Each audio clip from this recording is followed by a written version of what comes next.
wọ́n pa ara Iranian olórí wọn lẹ́nu ọjọ́ tí wọ́n pa yìí. Ìwọ́n tó lè máa ń pè ṣíà ní o problem ẹ̀ nìyẹn. Bọ́dí ẹ̀ ń sọ fún ẹ pé ìyà ń bọ̀.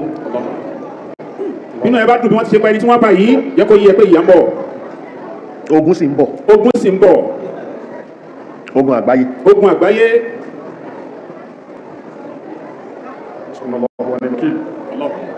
Ànábì sallallahu alaihi wasallam nínú hadisi kan ó ní tí tógun bá máa ti Yẹhudi La taqumu sa'atu ó ní alkiyama ò ní dé hatta yuqatila al-muslimuna al-yahuda títí táwọn mùsùlùmí ó fi máa bá Yẹhudi jà wa yaqtuluhum al-muslimuna táwọn mùsùlùmí ó máa wá pa wọ́n hatta yaktabi al-yahudi min wara'i al-hajar Yẹhudi ó máa wá lọ sádi igi yóò lọ sádi òkúta wa yaqulu al-hajaru aw al-shajaru òkúta igi yóò máa wá sọ pé ya muslim ìwọ mùsùlùmí ya Abdullahi ìwọ Abdullahi hadha Yẹhudi kan nìyí tó sádi mi mú kó pa fata'al faqtuluhu illa al-garqada fa innahu min shajari al-yahudi garqada nìkan ni ó kù wal garqadu naw'un min shajari ash-shawki ma'ruf bilad bayt al-maqdis wa hunaka yakunu qatlu ad-dajjal wal yahudi Dajjal àti Yehudi ibi tí wọ́n ti wá pa wọ́n yẹn wal ma'na anna kulla shay'in ma ya dúró bẹ́ẹ̀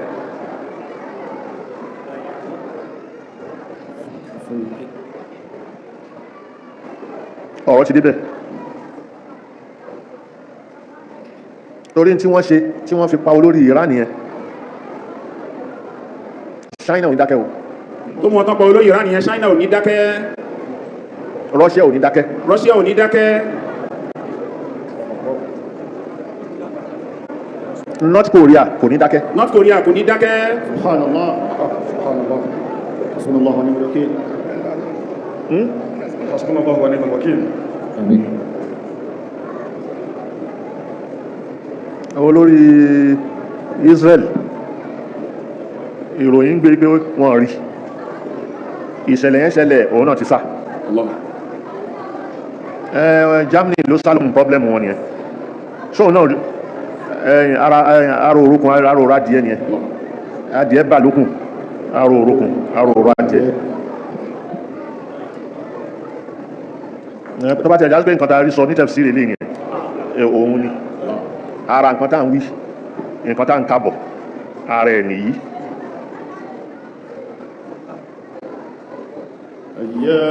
ní sùúrù àsìkò ti lọ àwọn amú wípé ok ṣé yẹn ni wàá gbọ́ mi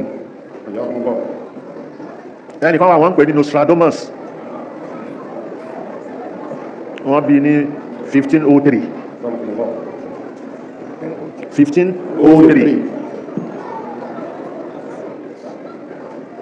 wọ́n máa ń dáa pé àwọn ẹlòmíì máa ń dáa pé the man who saw tomorrow nínú ọ̀rọ̀ inú tán ẹ̀ ọmọ France ni wọ́n ti bí kátólíìkì ni ó mọ̀ nípa astrology dáadáa ó wọ yunifásitì wọn kò páàsì wọ́n resucate ẹ̀ ó tún wọ ìmí ó káàkiri bẹ́ẹ̀ ṣá àmọ́ wọ́n á mọ̀ pé ó mọ̀ nípa astrology òun ló wá inú nǹkan tó kọ kalẹ̀ a rẹ̀ mọ́ pé astrology ó ní tenjim ṣáwà February March nísìn March 1st so March 1st yẹn physics nìyẹn physics àbí physics ó nìyẹn nínú ilmu tenjim bóṣù méjìlá yẹn bí wọ́n ó ṣe pín nìyẹn ìbẹ̀yẹn kọ́ là ń lọ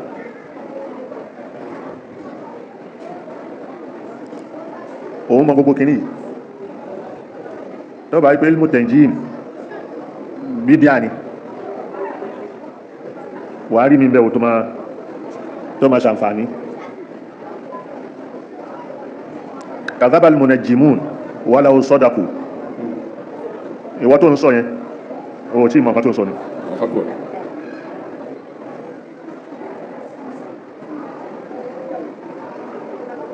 èèyàn nímọ̀ ẹni tó bá fẹ́ condemn ni.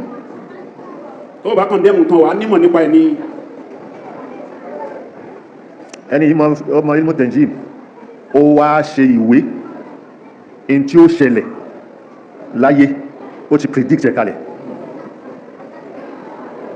ó predict àwọn míì tó ti ṣẹlẹ̀ tí ó ṣẹlẹ̀ tó dẹ̀ ti padà ṣẹlẹ̀. nínú àwọn nǹkan tó predict yẹn ó predict Napoleon. Nostradamus supporters have retrospectively claimed that he predicted major world events. Major war events ló ti sọ̀rọ̀ ń pa ẹ̀, including tó fi dórí Second World War. ẹnu tó sì ṣe ń bẹ̀ ní pé Hitler ló sì pè, Hitler ló pè ní Hitler. including the Great Fire of London. ó sọ̀rọ̀ the Great Fire of London. The French Revolution. The French Revolution. kí ni a ń pè Thawratul Faransiyya. ó predict ó sọ tí ó ṣẹlẹ̀. The rises of Napoleon bí ó ṣe Bonaparte and Adolf Hitler. The atomic bombings of Hiroshima ó sọ̀rọ̀ Hiroshima Nagasaki. ó sọ wọ́n dẹ̀ bọ́m̀bù bẹ̀ lóòótọ́. and the September 11 attacks. September 11 attack ó sọ. September 11 yìí òun là ń rántí sìn. ó wá predict yìí pé ogun Third World War yóò ṣẹlẹ̀. tí ó bá ṣẹlẹ̀ àwọn oníláwàní àwọn ni wọ́n dìde ni wọ́n ogun yóò ṣẹlẹ̀ lórí wọn.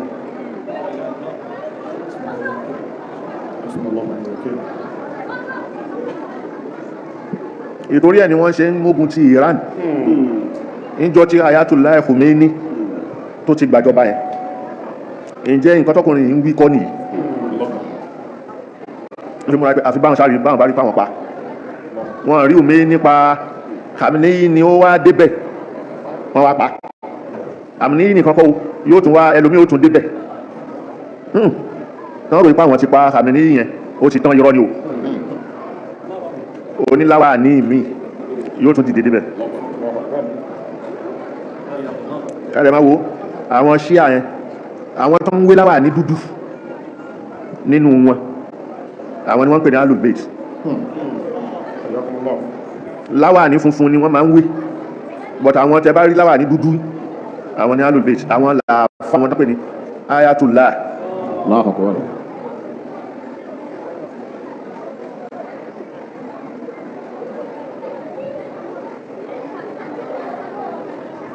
torí nǹkan kan ló fẹ́ sọ.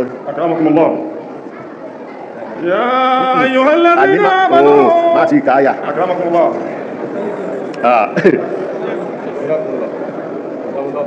akramakumullah. The man who saw tomorrow ọ̀pọ̀lọpọ̀ nǹkan ló ti predict kalẹ̀ wọ́n sì ti rí pé gbogbo ẹ̀ ló ti ṣẹlẹ̀ ó ti wá sọ wípé ogun yóò tún dìde àwọn oníláwà ní yóò bẹ̀rẹ̀ rẹ̀ pé àwọn ti gbọ́ yẹn. àwọn oníláwà ní ni wọ́n dojú ẹ̀ kọ. àwọn oníláwà ní wọ́n dojú ẹ̀ kọ wọ́n wá rí pé Ayatollah ìtawí yìí oníláwà ní ni wọ́n ti tàtà kọ́kọ́ wọn rí pa ilé ìtiwá kú báyìí nígbà wọn ti wá lóníláwà ní ẹ̀rù tí ń bá wọn pé àwọn tọ́wí nìyí.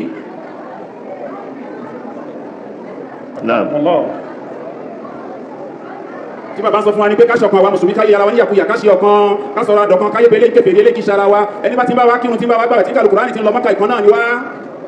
حين تنقلب الموازين تصبح الكلمات مجرد أدوات تجميل لقباحة الأفعال. حقا إنه زمن العجائب حين تجد خائنا يحدثك عن الوفاء ولسان àjáyíbá lásìkò tá a wà yìí àjáyíbá ni ó rẹ̀ ni tó já sí pé ó lè òun ni ó máa wá ṣàlàyé fún ẹ معاني الشرف nǹkan tó níyì. وتجد خائنا ó máa rọ́ dalẹ̀ يحدثك عن الوفاء yóò máa bẹ sọ̀rọ̀ pé ó yẹ kó ní òótọ́ ọ̀rọ̀ o má dalẹ̀ ìdálẹ̀ òdá o. وظالما alábòsí يهددك بالدعاء yóò máa dẹ́rù bẹ̀rẹ̀ pẹ̀lú àdúrà. فخلاصة القول kó tán rọ̀ كلما زاد قبه الفعل gbogbo ìgbà tí ìwà ẹ̀dá ò bá ti dà ارتفع صوت صاحبه. ìgbà náà òun tí wẹ̀ ò dá yẹn lẹ́rù ohun ẹ̀ tí ó ga ibẹ̀ wọ́n ń ṣàbòsí o òun sì ni alábòsí. wọ́n dẹ̀ ṣe dùn sálàmì yẹtulú òsàfáhùnẹ̀ ajádò tẹ̀síwìra wà tẹ̀dìlíla ونشيد السلام يتلوه سفاحون أجادوا التزوير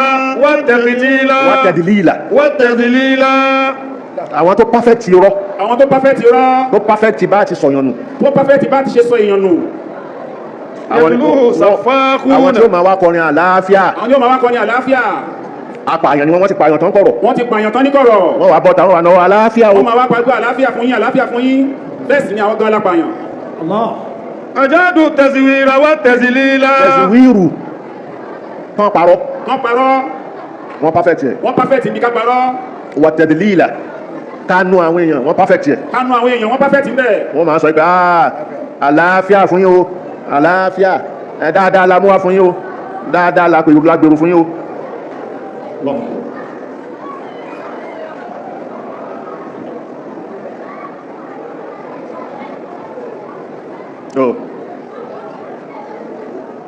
Ẹ jẹ́ ká dá dúró báyìí.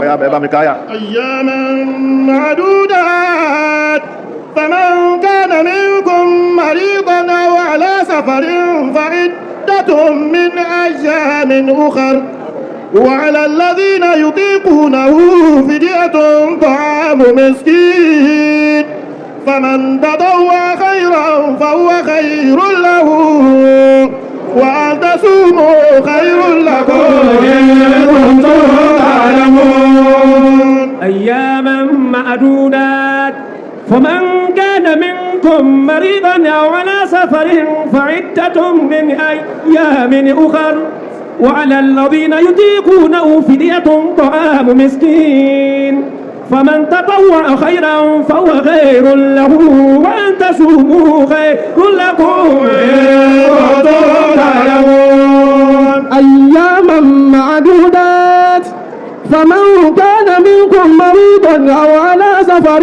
فعدة من أيام أخر وعلى الذين يطيقونه فدية طعام مسكين فمن تطوع خيرا فهو خير له وأن تصوموا خير لكم إن كنتم تعلمون أياما معدودات فمن كان منكم مريضا أو على سفر فعدة من أيام أخر وعلى الذين يطيقونه فدية طعام مسكين فمن تطوع خيرا فهو خير له وأن تصوموا خير لكم إن كنتم تعلمون أياما معدودات فمن كان منكم مريضا أو على سفر فعدة من أيام أخر وعلى الذين يطيقونه فدية طعام مسكين فمن تطوع خيرا